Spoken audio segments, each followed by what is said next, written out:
Hello guys, आज की इस वीडियो में हम बात करूंगा कि अगर आपके पास ओप्पो या रियलमी या वन प्लस एंड्रॉयड 15 का हो तो उसमें अगर FRP बाईपास करने के बाद अगर गूगल या पिन पासवर्ड नहीं लग रहा है तो उसका सॉल्यूशन क्या है, कैसे करना है, किस तरीके से करना है और इसका सॉल्यूशन क्या है। ठीक है, सब कुछ इस वीडियो में कवर करूँगा, आप लोग पूरा वीडियो देखना। तो ये है एक सेट है, ओप्पो A3 प्रो है। ठीक है, 5G सेट है, इसका FRP बाईपास किया गया था। ठीक है, तो एक दुकानदार ने इस फ़ोन को मेरे को दिया है और दुकानदार ने बोला था कि इसको मैंने FRP बाईपास किया था।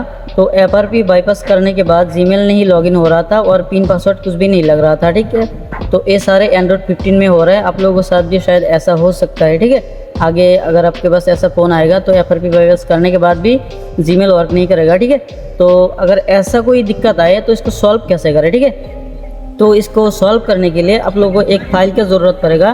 तो इसका फ़ाइल मैंने एक्सटेट पे लगा दिया। ठीक है, फाइल एक्सटेट हो रहा है, तो उसके बाद इसको ऑथ फ्लैशिंग करूँगा। ठीक है, तो जैसे हम ऑथ फ्लैशिंग करूँगा उसके बाद फ़ोन डन हो जाएगा 100%। ठीक है, तो फ्लैशिंग कैसे करना है, कौन सा टूल से करना है, सब कुछ इस वीडियो में कवर करूँगा। ठीक है, तो मैं मेरा साउंड को ऑफ कर सकता हूँ। ठीक है, क्योंकि थोड़ा दिक्कत हो रहा है इधर। तो मैं क्या करूँगा, बैकग्राउंड में कोई सॉन्ग लगा के मैं वीडियो को रन करूँगा। ठीक है, तो आप लोग कंटिन्यू देखते जाना कि कैसे कैसे क्या कर रहा हूँ, कौन सा टूल से कर रहा हूँ। ठीक है, तो अगर आपके पास ऐसा सेट आए तो मेरे साथ कांटेक्ट कर सकते हो, तो मैं इसका सॉल्यूशन बता दूंगा।